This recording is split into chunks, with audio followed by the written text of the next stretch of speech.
우리는 세상에서 그리고 우리 삶 속에 균형과 조화의 중요성을 너무나도 잘 알고 있습니다. 어느 한쪽에 치우치지 않는 것이 균형이죠. 예를 들어 힘만 있다고 좋은 것은 아닙니다. 절제되지 않는 힘은 오히려 위험할 수도 있는 것이죠. 그래서 힘과 절제가 있을 때 아름다운 결과가 나타나기도 하죠. 동계올림픽 여러분 피겨 스케이팅 보셨죠? 역시 높은 점수를 맞으려면 높은 점프를 할 수 있는 강함과 그리고 부드럽고 우아함의 아름다움, 이 조화가 되는 것이 중요합니다. 이것은 우리가 믿는 하나님에 대한 것도 마찬가지입니다. 하나님을 여러분 생각해 보십시오. 전능하신 하나님. 그럼에도 우리 하나님은 참으로 섬세하시고 우리에게 아름다운 하나님이십니다. 죄를 미워하시고 죄를 벌하시는 하나님은 또한 죄인을 용서하기를 원하시는 자비의 하나님이십니다. 이러한 것들이 서로 상반되는 것 같지만 서로 부정하거나 대립하지 아니하고 오히려 균형과 조화, 이것은 하나님의 모습만이 아니라 하나님의 창조의 섭리이기도 하지만 저와 여러분의 신앙생활 가운데 나타나야 하고 맺어져야 하는 열매이기도 합니다. 이렇게 사도행전 오늘 본문 20장 말씀을 볼 텐데 사도 바울이 에베소 교회 장로들을 청하여 빌레도로 청합니다. 이제 예루살렘으로 가는 그의 앞에는 환난과 결박이 있다는 것을 사도 바울이 압니다. 그는 그들에게 마지막 설교하는 내용 속에서 그리고 그들과 마지막 인사하는 모습 속에서 자기의 목숨, 생명까지도 귀하게 여기지 아니하는 신념, 그러나 또한 그 가운데는 그들과 함께 무릎 꿇고 그들과 함께 목을 얼싸안고 울 수 있는 아름다움이 그 가운데 있었습니다. 오늘 본문 말씀을 한번 보기를 원합니다. 사도행전 20장 17절부터 38절까지의 말씀. 밀레도에서 에베소 교회 장로들과 함께 마지막 설교를 하고 마지막 작별을 하는 사도 바울의 고백과 모습 속에서 우리는 무엇을 발견할 수 있는지 17절부터 함께 우리 봉독합니다. 바울이 밀레도에서 사람을 에베소로 보내어 교회 장로들을 청하니 오매 그들에게 말하되 아시아에서 들어온 첫날부터 지금까지 내가 항상 여러분 가운데서 어떻게 행하였는지를 여러분도 아는 바니 곧 모든 겸손과 눈물이며 유대인의 간계로 말미암아 당한 시험을 참고 주를 섬긴 것과 유익한 것은 무엇이든지 공중 앞에서나 각 집에서나 거리낌이 없이 여러분에게 전하여 가르치고 유대인과 헬라인들에게 하나님께 대한 회개와 우리 주 예수 그리스도께 대한 믿음을 증언한 것이라. 보라, 이제 나는 성령에 매여 예루살렘으로 가는데 거기서 무슨 일을 당할는지 알지 못하노라. 오직 성령이 각 성에서 내게 증언하여 결박과 환난이 나를 기다린다 하시나 내가 달려갈 길과 주 예수께 받은 사명 곧 하나님의 은혜의 복음을 증언하는 일을 마치려 하면은 나의 생명조차 조금도 귀한 것으로 여기지 아니하노라. 보라, 내가 여러분 중에 왕래하며 하나님의 나라를 전파하였으나 이제는 여러분이 다 내 얼굴을 다시 보지 못할 줄 아노라. 그러므로 오늘 여러분들에게 증언하거니와 모든 사람의 피에 대하여 내가 깨끗하니 이는 내가 꺼리지 않고 하나님의 뜻을 다 여러분에게 전하였습니다. 여러분은 자기를 위하여 또는 온 양떼를 위하여 삼가라. 성령이 그들 가운데 여러분을 감독자로 삼고 하나님이 자기 피로 사신 교회를 보살피게 하셨느니라. 내가 떠난 후에 사나운 이리가 여러분에게 들어와서 그 양떼를 아끼지 아니하며 또한 여러분 중에서도 제자들을 끌어 자기를 따르게 하려고 어그러진 말을 하는 사람들이 일어날 줄을 내가 아노라. 그러므로 여러분이 일깨어 내가 3년이나 밤낮 쉬지 않고 눈물로 각 사람을 훈계하던 것을 기억하라. 지금 내가 여러분을 주와 및 그 은혜의 말씀에 부탁하노니 그 말씀이 여러분을 능히 든든히 세우사 거룩하게 하심을 입은 모든 자 가운데 기업이 있게 하시리라.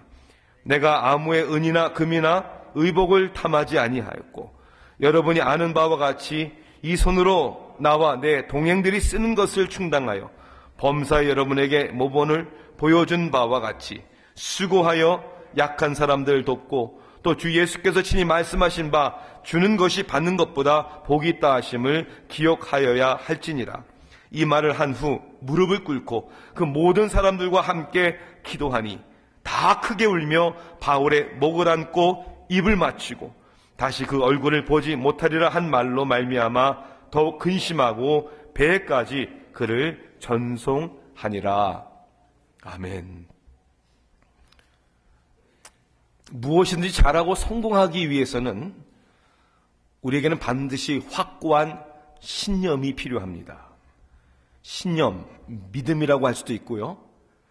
어떤 conviction, 확신이라고도 할 수 있습니다. 신념이라는 단어를 사전에 보니까 굳게 믿는 마음, 이렇게 정의를 했습니다. 신념이 있어야 그 신념으로 인하여 위대한 일들이 이루어집니다. 사람들과의 관계 속에서도 어떤 일에 대하여 서로에 대한 어떤 확신을 갖는 것이 중요하죠. 이 신념, 확신이 없으면 결혼을 할 수도 없습니다. 누가 확신이 없는 결혼을 하겠습니까? 그래서 사람들은 어떤 일에든지 어떤 신념을 갖기를 원하죠. 그런데 신념을 갖는다는 것은 항상 좋은 것만은 아닙니다. 대단히 위험하기도 합니다. 강한 신념으로 인해 오히려 악한 일들이 일어나고 무고한 사람들을 해하기도 합니다. 2005년부터 지금까지 노틀델 대학의 총장으로 있는 존 젠킨스 신부는 웨슬리 테올로지컬 세미너리 졸업식 설교에서 다음과 같이 이렇게 말을 합니다. 신념, 그것은 모든 일에 있어서 필수적인 것입니다. 현실이나 혹은 더 악한 상황을 그저 유지하려고 하는 무력함의 세력을 대항하는 것이 신념입니다. 그러나 신념은 항상 선한 것이 아닙니다. 자부심이나 욕심 등으로 쉽게 부패될 수 있기 때문입니다. 오히려 분노와 분열을 낳게 할 수도 있습니다. 여러분 동의하지 않습니까?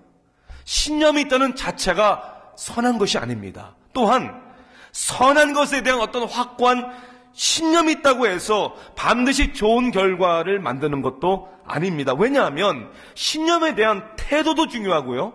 신념으로 인한 어떠한 결과가 만들어지느냐, 여러분 이것이 중요하죠. 아무리 옳은 일에 대한 신념이라도 이 신념 때문에 오히려 불화와 분쟁이 일어난다면 덕이 되지 않는 것이죠. 시카고 출입문 신문의 칼럼니스트였던 시드니 해리스는 그래서 이렇게 얘기를 합니다. 나는 흔히 용기 있는 신념에 대해 말하는 사람들의 소리를 듣는 것이 이제 지겹습니다.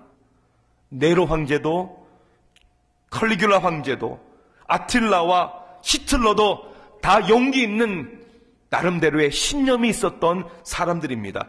하지만 그들은 자신의 신념을 검토해보거나 변화하고자 하는 용기는 없었습니다. 그것이야말로 가장 위대한 용기입니다. 어떻게 보면 교회는 신념 혹은 믿음이 충만한 사람들이 모였거나 아니면 그런 신념을 갖기 위하여 모인 사람들의 공동체입니다. 당연히 우리는 하나님을 믿는 강한 믿음과 우리 신앙의 확신, 신념을 가져야 합니다. 꼭 있어야 하는 것입니다. 그러나 때론 이 믿음 때문에, 이 신념이 강한 것 때문에 서로에게 상처가 되기도 합니다. 관계가 어그러지기도 하죠. 때로는 불화와 분열이 일어납니다. 하나님의 영광을 가리기도 합니다. 그래서 전쟁 가운데 종교 전쟁이 가장 무섭다고 하지 않습니까? 자기 나름대로의 하나님에 대한 신념 때문에 양보하지 않는 치열한 전투와 싸움 가운데 무고한 생명을 잃는 그런 일들이 지금도 일어납니다. 오늘 본문 말씀을 보십시오. 사도 바울은 누구보다도 하나님에 대한 그리고 자신이 맡은 사명에 대한 확고한 신념이 있었습니다. 제가 가장 좋아하고 늘 암송하는 구절이 오늘 24절 말씀입니다. 사도 바울이 뭐라고 고백합니까? 예루살렘에 결박과 핍박이 기다린다는 것을 알면서도 그 길을 가면서 에베소 장로들에게 고백을 하죠. 나의 달려갈 길과 주 예수께 받은 사명, 곧 하나님의 은혜의 복음을 증거하는 일을 마치려 하면은 나의 생명을 조금 더 귀한 것으로 여기지 아니하노라. 여러분, 목숨을 건 신념보다 더 강한 신념이 어디 있겠습니까? 그런데 자기 생명조차 귀한 것으로 여기지 않는다는 사도 바울의 신념과 커미트먼트, 헌신. 그러나 절대로 교만해 보이질 않습니다. 그의 신념에는 겸손이 있습니다. 그 신념 때문에 다른 사람들을 위협하거나 다른 사람들의 눈살을 찌푸리게 하지 않습니다. 그의 신념 때문에 분열을 일으키질 않습니다. 그의 신념은 하나님의 은혜로 충만했기 때문입니다. 사랑하는 성도 여러분, 오늘도 하나님이 주시는 우리의 충만한 믿음 가운데, 우리의 확신 가운데, 우리의 헌신 가운데 하나님이 또한 부어주시는 은혜가 충만하기를 주님의 이름으로 축원합니다. 은혜가 충만한 신념은 먼저 우리를 겸손하게 만듭니다. 신념이 강할수록 오히려 하나님 앞에 겸손한 것이죠. 때론 강한 신념이 우리를 쉽게 교만하게, 때로는 오만하게 만들 수 있습니다. 왜냐하면 신념을 가진 사람들은요, 누구보다 열정을 가지고 있습니다. 신념이 강한 사람일수록 누구보다 열심이 있습니다.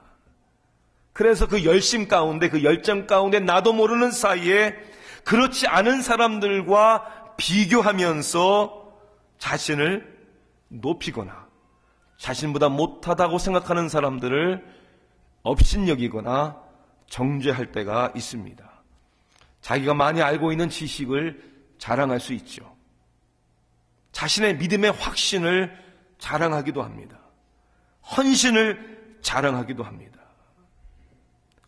어떤 사람들에게는 신념이 없기 때문에 문제이죠. 자기가 믿는 바가 무엇인지, 뭘 위해서 사는지 모르는 사람들, 답답합니다. 그런데 여러분, 더 문제가 되는 것은 자신의 신념 때문에, 자신의 믿음 때문에 교만해지는 것입니다. 하나님은 교만한 사람들을 대적하시겠다고 말씀하셨습니다. 사도 바울은 자신의 생명을 희생하기까지 조금 더 귀한 것으로 여기지 않는다는 절대적인 흔들림이 없는 신념이 있었지만 그 신념 때문에 절대로 교만할 수 없다는 생각을 분명히 한 것을 우리는 알 수 있어요. 중요한 것은 은혜라는 단어입니다. 하나님의 은혜의 복음. 에베소 장로들에게도 권면하며 명령하면서 말씀의 은혜로 당신들을 권면합니다. 그렇게 고백합니다. 여러분, 은혜가 무엇입니까? 자격이 없는데 받는 것입니다.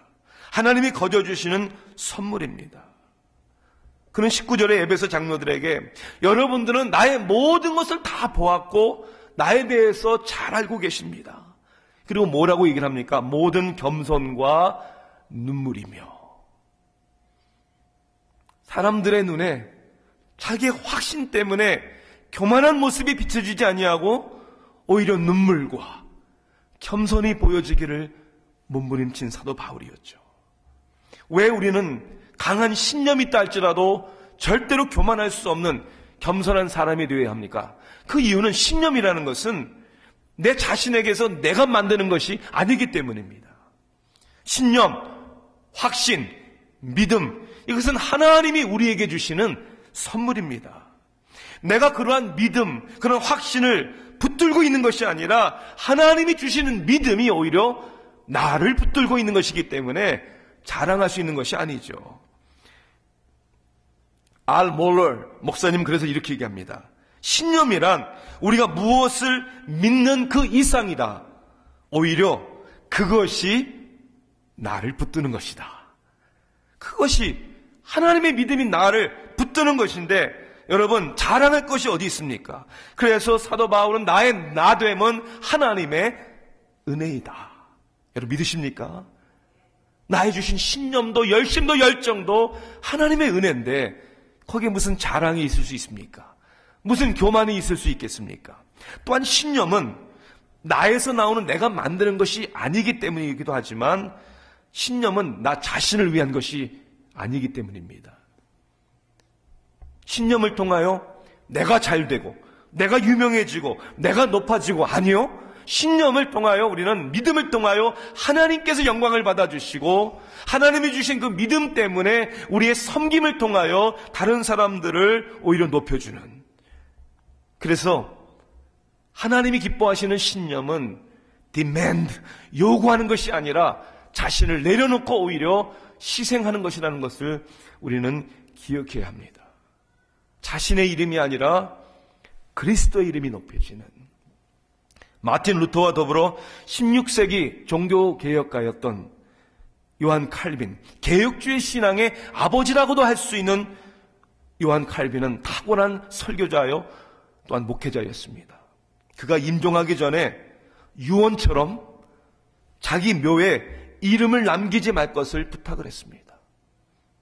왜냐하면 그를 존경하는, 그를 따르는 수많은 사람들이 마치 이단처럼 자기의 묘지를 찾아와서 자신을 기억하고 자신을 숭배할까 봐 그 유언대로 요한 칼빈의 무덤에 비석에는 이름이 없습니다. 그래서 지금도 정확하게 어디에 누구의 묘가 요한 칼빈의 묘인지를 알지 못한다고 합니다. 참 안타깝게 우리는 얼마나 많은 경우에 정말 쥐꺼리 많은 우리들의 선행을 가지고 누가 알아주기를 원하고 유명해지기를 원하고 하나님이 주신 믿음과 은혜 가운데 얼마나 우리 마음 가운데 교만이 있는지, 우리의 자랑이 있는지. 오직 우리의 자랑은 하나님 한 분이신 줄 믿습니다. 여러분의 신념과 믿음 가운데 나는 낮아지고 그리스도의 이름이 높아지기를 주님의 이름으로 축원합니다. 이러한 은혜가 충만한 신념은 우리를 겸손하게 만듭니다. 또한 은혜가 충만한 신념은 우리를, 그리고 교회를 하나가 되게 만듭니다. 신념의 사람이 되어야지만 겸손해지며, 이 겸손은 또한 어떠한 모습인가를 우리가 생각해 봐야 합니다. 여러분, 신념을 가진 사람이 겸손하다는 것을 뭘 보면 알 수 있을까요? 내가 가지고 있는 신념이 교회를, 믿음의 사람들을 하나가 되게 하느냐, 아니면 불화와 분쟁이 일어나게 하느냐, 그 열매를 보면 알 수 있습니다. 사도 바울은 이제 예루살렘으로 가기 전에 밀레도에서 에베소 교회 장로들을 부릅니다. 에베소는 밀레도에서 약 30마일 정도 떨어진 곳이라고 합니다. 지금이야 가까운 거리지만 그 당시 30마일 적은 거리가 아니죠. 왜 에베소 교회 장로들을 청하여 함께하기를 원합니까? 그들을 야단치거나 나를 알아달라고 하기 위해서가 아니었죠. 믿음의 형제 자매들과 함께하기 위하여, 하나가 되기 위하여, 복음을 위하여, 그리고 섬기는 교회를 위하여 우리는 그들이 하나 되는 모습을 볼 수 있습니다. 무릎을 꿇고 함께 기도합니다. 다시 못 본다는 이야기에 목을 안고 그들은 더욱 심히 울었다고 성경은 말씀하고 있습니다. 이런 하나됨의 모습이 우리 가운데 있습니까? 강한 신념을 가질수록 겸손하게, 그 신념으로 인하여 더욱 화목하고 하나가 되는, 어떻게 우리가 신념 가운데 하나가 될 수 있습니까? 먼저 서로를 이해해 줘야 합니다. 우리 서로가 다르다는 거예요. 믿음의 수준도 다를 수 있고 사명도 다를 수 있고 은사도 다를 수 있다는 것이죠.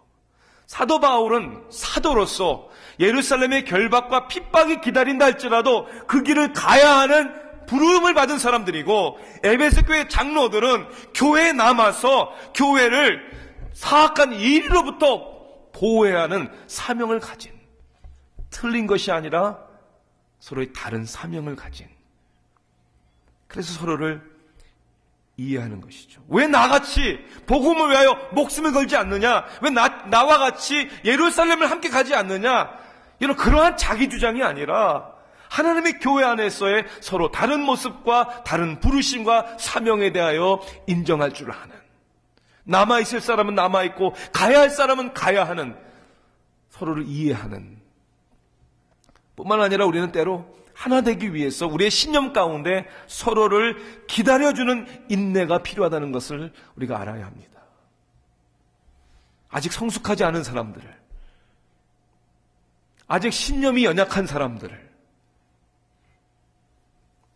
기다려줄 수 있는, 아니 누가 다 사도 바울처럼 하나님의 은혜 복음을 증거하는 일을 마치려 하며 자기 생명을 조금 더 귀한 것으로 여기지 아니하는, 다 그렇겠습니까? 다 그 고를 향하여 가야죠.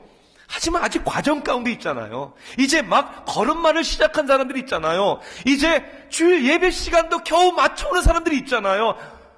과정이니까 기다릴 줄 아는, 서로 이해해 줄 줄 아는, 무릎을 꿇고 함께 기도하고 크게 울며 목을 안고 입을 맞추고 서로의 길을, 가슴 아픈 일이지만 축복해주고 잘 되기를 바라는, 여러분 그렇지 않습니까? 나의 신념이 중요하다면 누구의 신념도 중요합니까? 다른 사람들의 신념도 중요하죠. 우리가 속해 있는 이 PCA, 우리 장로회 교단 내에 그런 얘기를 들었어요. 각각 다른 신념을 가진 지도자들과 또 따르는 사람들로 인하여 어떠한 이렇게 그룹이 형성되어 있다는,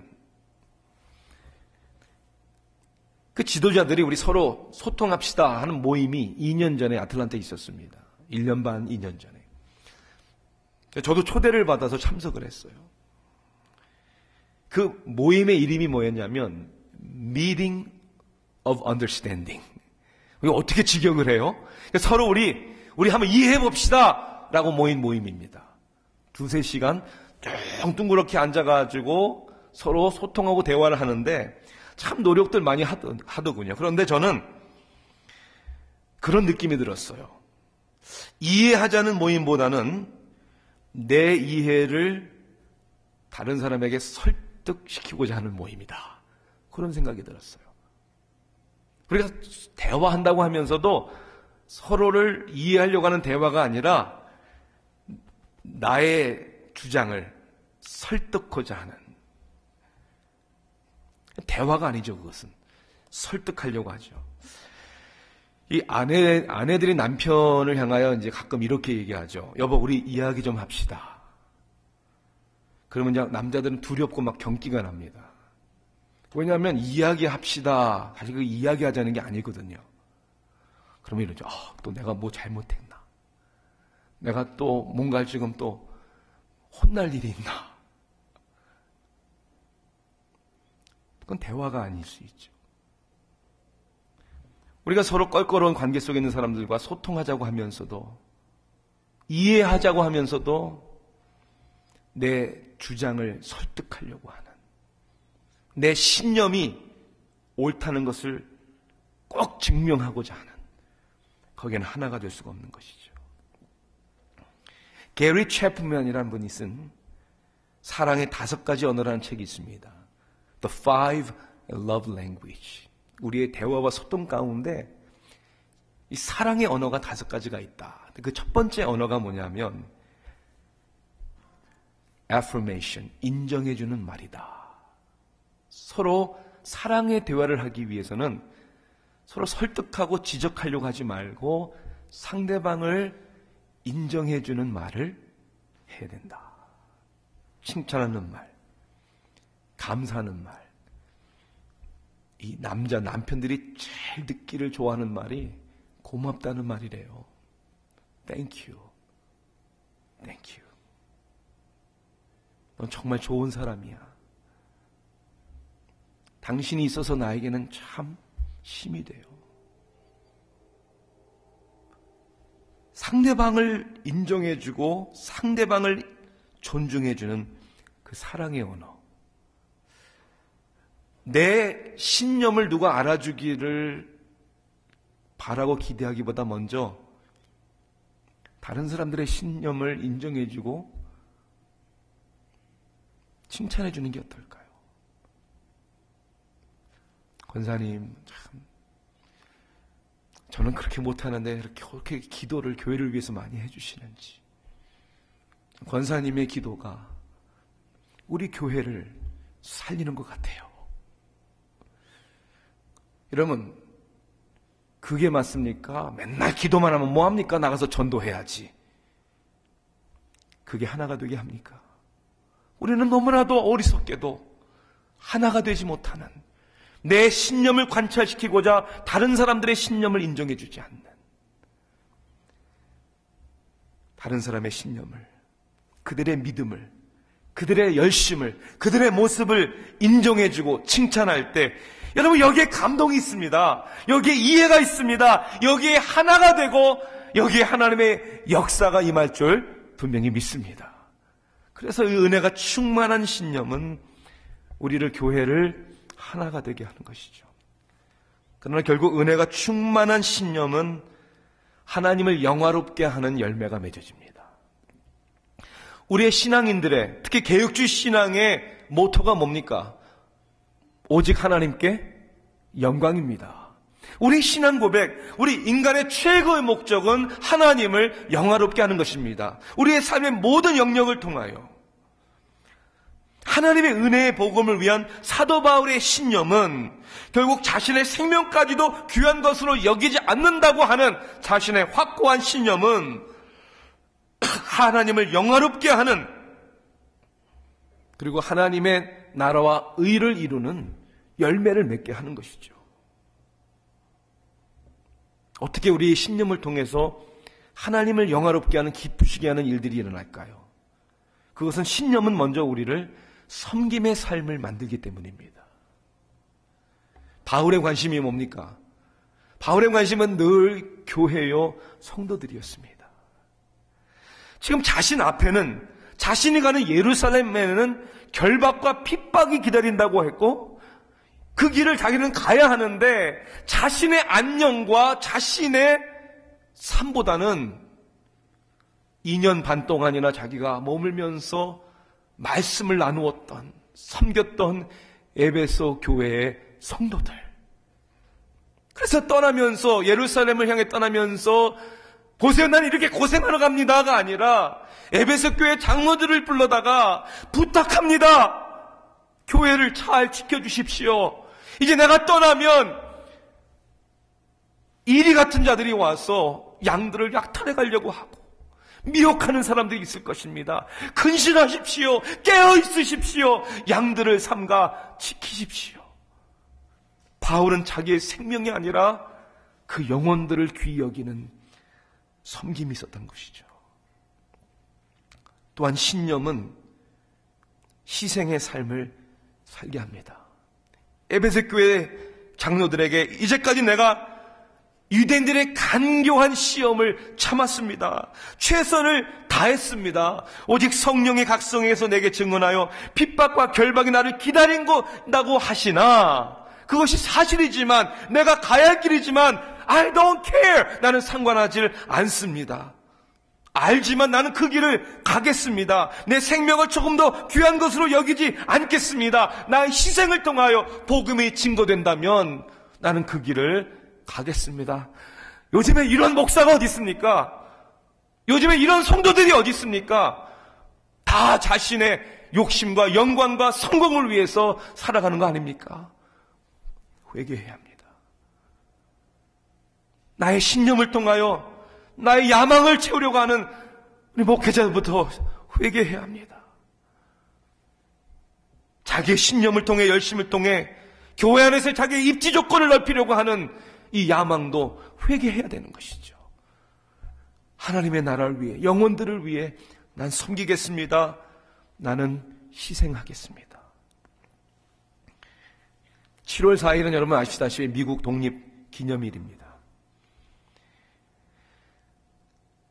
이 독립기념일이 만들어진 1776년, 그 당시 13개 칼로니, 주라고 볼 수 있죠. 우리는 더 이상 영국의 식민지로 존재하고 싶지 않습니다 라고 선포하는 것이 바로 독립선언문이었습니다. 그때 인간의 생명을 존중하고 누구나 행복할 수 있는 권리와 자유를 보장하는 확고한 신념을 담은 이 독립선언문에 각 주를 대표하는 56명이 서명을 했습니다.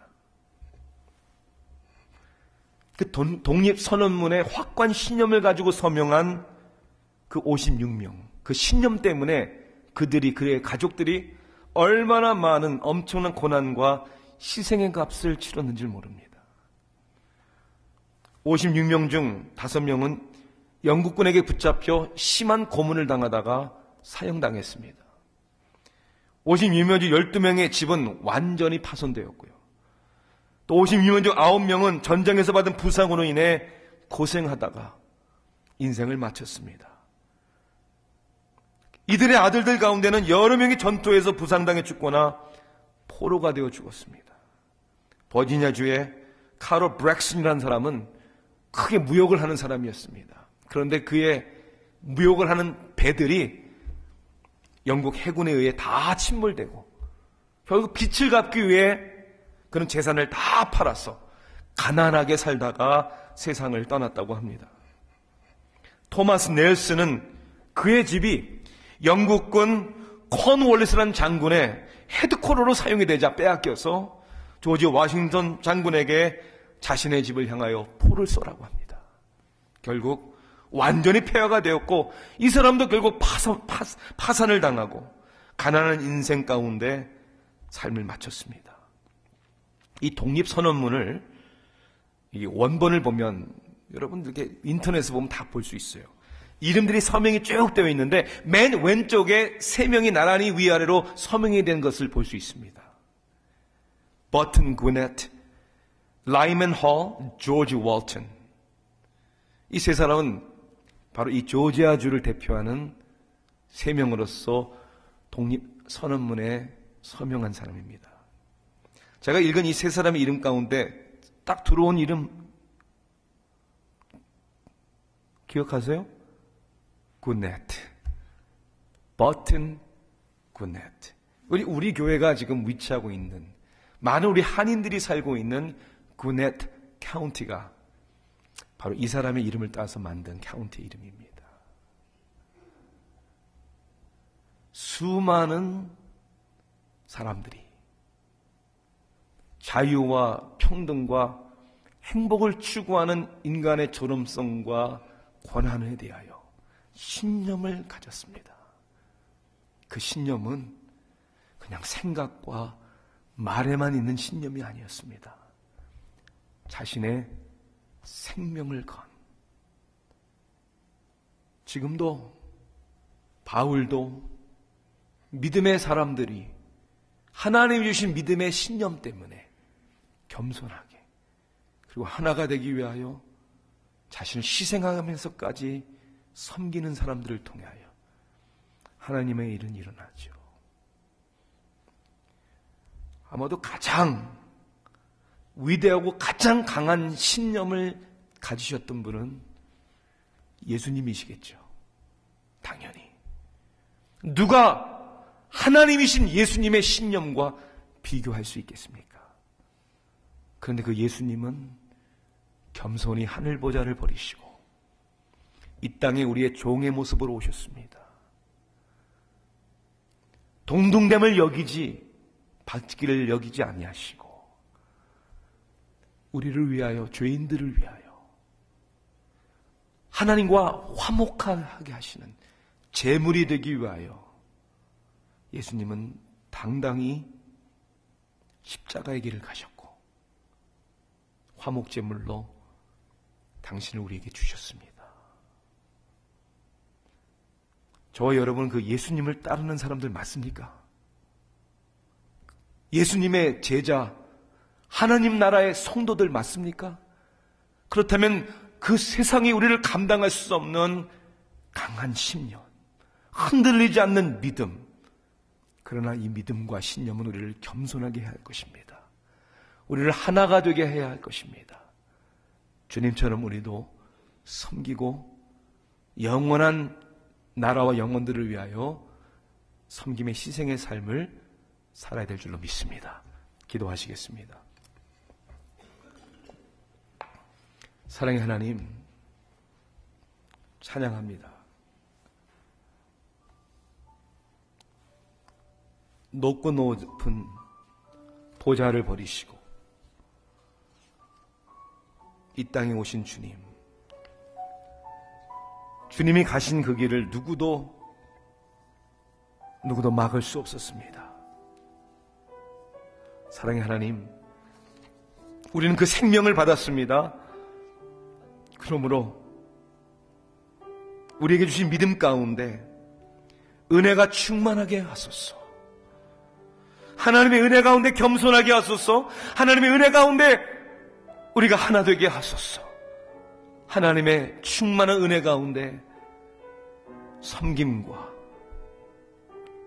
그리고 종의 삶을 살게 하소서. 예수님의 이름으로 기도합니다. 아멘.